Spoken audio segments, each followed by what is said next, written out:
Hey guys, welcome back. So in this video we are going to see how to create a database in our ASP project, and we will be creating a table.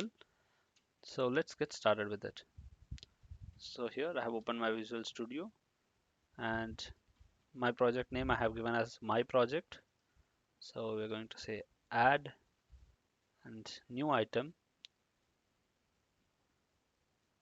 So here you just click on Visual Basic and just scroll down, so you will get an SQL Server database.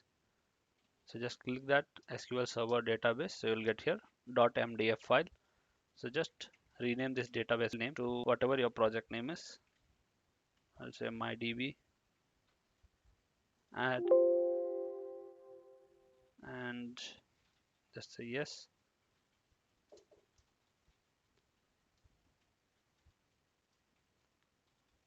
So just give it some time and you will find it over here. So you can see mydb.mdf inside your app data folder. So here just click on that, so you can see it's over here. Open that, and here inside your tables you have no tables, that's why you're not able to view any table over here, or else all your tables will be visible over here. So let us create a table inside this. So just right click on that and say add new table.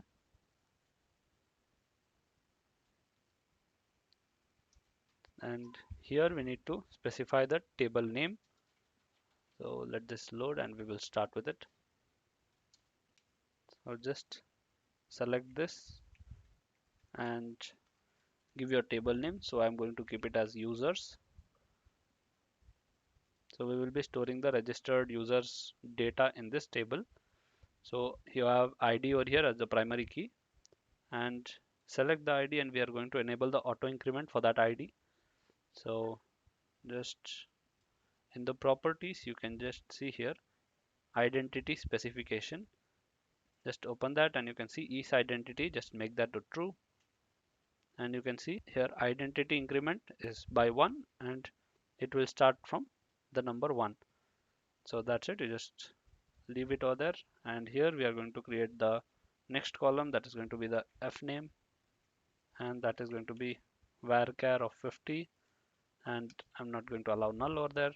The next column, let us go and create the last name, that is the L name, varchar of 50, not null.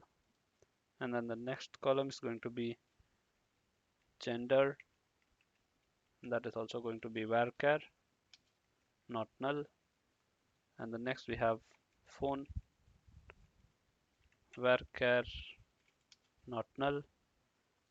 And then here we have the user's email, this is going to be varchar, not null. And then you have the password,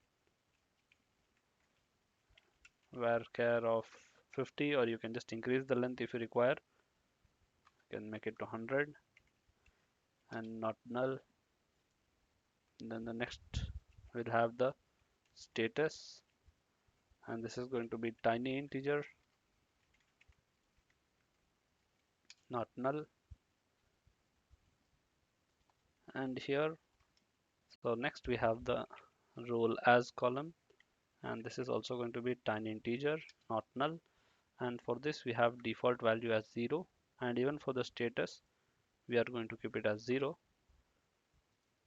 So why we are creating these two columns we will be seeing in the further videos. When we are going to use it, I will explain it to you that time.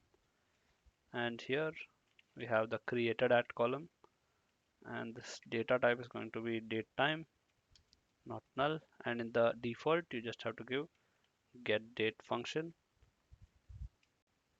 So that is it guys, we have created all the basic required columns which we will be using. So now you can just click on this update and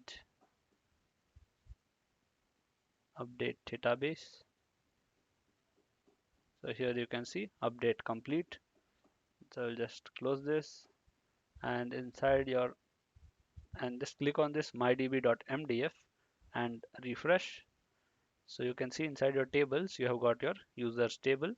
You can view the data as well as the definition from here itself. Just click on show table data. You can see if there is any data over here, you can just see it from here itself. So that's it in this video, guys. We have seen how to create the database and the table in our ASP.NET project.